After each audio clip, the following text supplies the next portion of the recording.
how many of you have had to fill out some sort of web form where you've been asked to read a distorted sequence of characters like this? How many of you found it really, really annoying? Okay, outstanding. So I invented that. Or I was one of the people who did it. That thing is called a CAPTCHA. And the reason is there is to make sure that you, the entity filling out the form, are actually a human and not some sort of computer program that was written to submit the form millions and millions of times. The reason it works is because humans, at least non-visually impaired humans, have no trouble reading these distorted squiggly characters, whereas computer programs simply can't do it as well yet. So for example, in the case of Ticketmaster, the reason you have to type these distorted characters is to prevent scalpers from writing a program that can buy millions of tickets to at a time. You know, CAPTCHAs are used all over the internet, and since they're used so often, a lot of times the precise sequence of random characters that are shown to the user is not so fortunate. So this is an example from the Yahoo registration page. The random characters that happened to be shown to the user were W-A-I-T, which of course spell a word. But the best part is the message that the Yahoo help desk got about 20 minutes later. This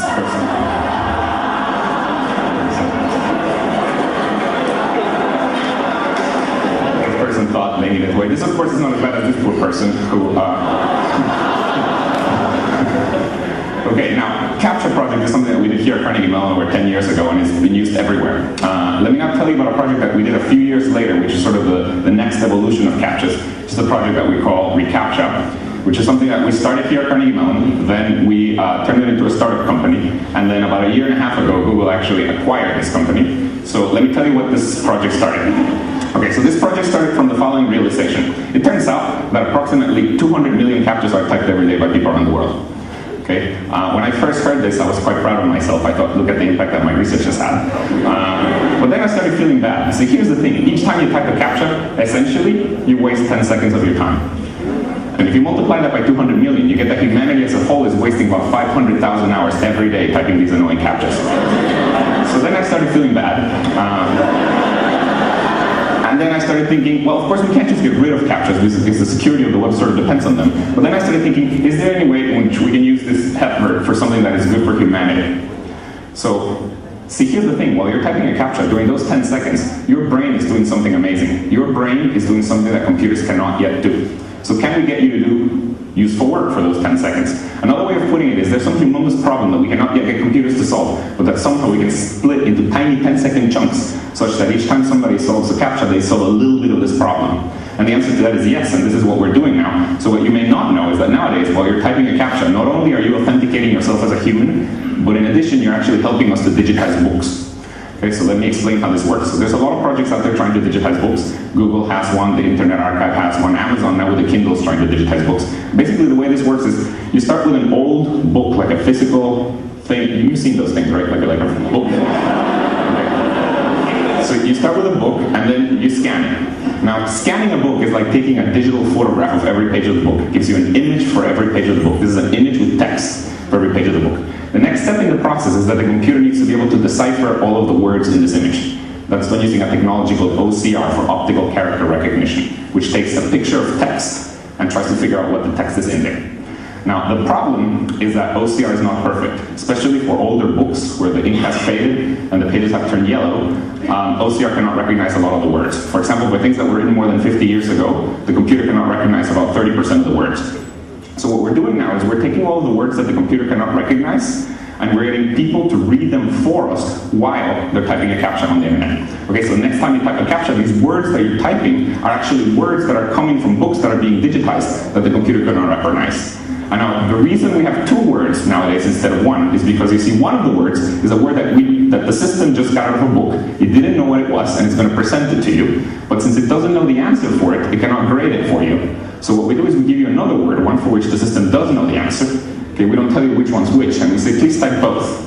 And if you type the correct word for the one for which the system already knows the answer, it assumes you're a human. And it also gets some confidence that you typed the other word correctly. And if we repeat this process to like 10 different people, and all of them agree on what the new word is, then we get one more word digitized accurately. So this is how the system works. And basically, since we released it about 3 or 4 years ago, a lot of websites have started switching from the old CAPTCHA, where people wasted the time, to the new CAPTCHA, where people are helping to digitize books. So for example, Ticketmaster, so every time you buy tickets on Ticketmaster, you help to digitize a book. Facebook, every time you add a friend or poke somebody, you help to digitize a book. Twitter, and about 350,000 other sites are all using reCAPTCHA. And in fact, the number of sites that are using reCAPTCHA is so high that the number of words that we're digitizing per day is really, really large. It's about 100 million a day, which is the equivalent of about 2.5 million books a year. And this is all being done one word at a time by just people typing CAPTCHAs on the internet.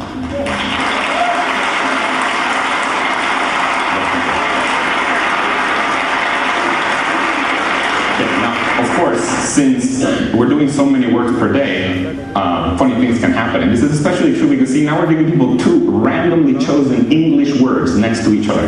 Okay, so funny things can happen. So for example, we presented this word, it's the word Christians. There's nothing wrong with it. But if you present it along with another randomly chosen word, bad things can happen. But it's even worse because the particular website where we show this actually happened to be called the Embassy of the Kingdom of God.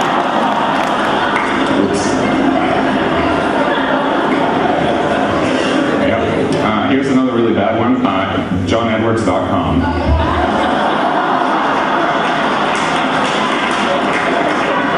Okay, so we keep on insulting people left and right every day.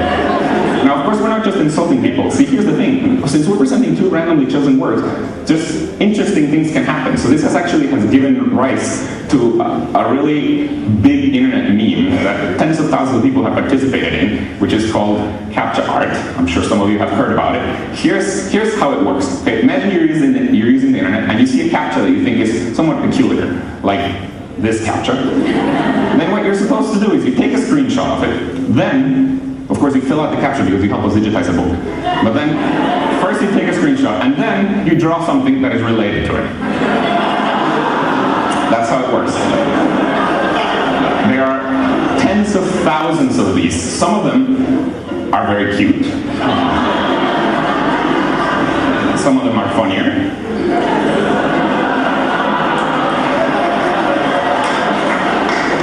And some of them, like paleontological schwizzle, they contain Snoop Dogg. Okay, so this is my favorite number of reCAPTCHA. So this is the favorite thing that I like about this whole project. This is the number of distinct people that have helped us digitize at least one word out of a book through reCAPTCHA. 750 million, which is a little over 10% of the world's population, has helped us digitize human knowledge. And it is it is numbers like these that motivate my research agenda. So the question that motivates my research is the following. If you look at humanity's large-scale achievements, these really big things that humanity has gotten together and done, like historically, like for example, building the pyramids of Egypt, or the Panama Canal, or putting a man on the moon, there's a curious fact about them, and it is that they were all done with about the same number of people. It's weird. They were all done with about 100,000 people. And the reason for that is because before the internet, coordinating more than 100,000 people, let alone paying them, was essentially impossible. But see, now with the internet, I've just shown you a project where we've gotten 750 million people to help us digitize human knowledge. So the question that motivates my research is, if we can put a man on the moon with 100,000, what can we do with 100 million? So based on this question, we've had a lot of different projects that we've been working on. Let me tell you about one that I'm most excited about. This is something that we've been sort of semi-quietly working on for the last year and a half or so. It hasn't yet been launched. It's called Duolingo. Since it hasn't been launched, shh. Yeah, I can trust you with that. Okay, so this is a project. Here's how it started. It started with me posting a question to my graduate student, Severin Hacker. Okay, that's Severin Hacker. So I posed a question to my graduate student. By the way, you did hear me correctly. His last name is Hacker. So I posed this question to him. How can we get 100 million people translating the web into every major language for free? Okay, so there's a lot of things to say about this question. First of all, translating the web. So right now the web is partitioned into multiple languages. A large fraction of it is in English. If you don't know any English, you can't access it. But there's large fractions in other different languages, and if you don't know those languages, you can't access it. So I would like to translate all of the web, or at least most of the web, into every major language. Okay, so that's what I would like to do. Now, some of you may say, well, why can't we use computers to translate? Why can't we use machine translation? Machine translation nowadays is starting to translate some sentences here and there. Why can't we use it to translate the whole web? Well, the problem with that is that it's not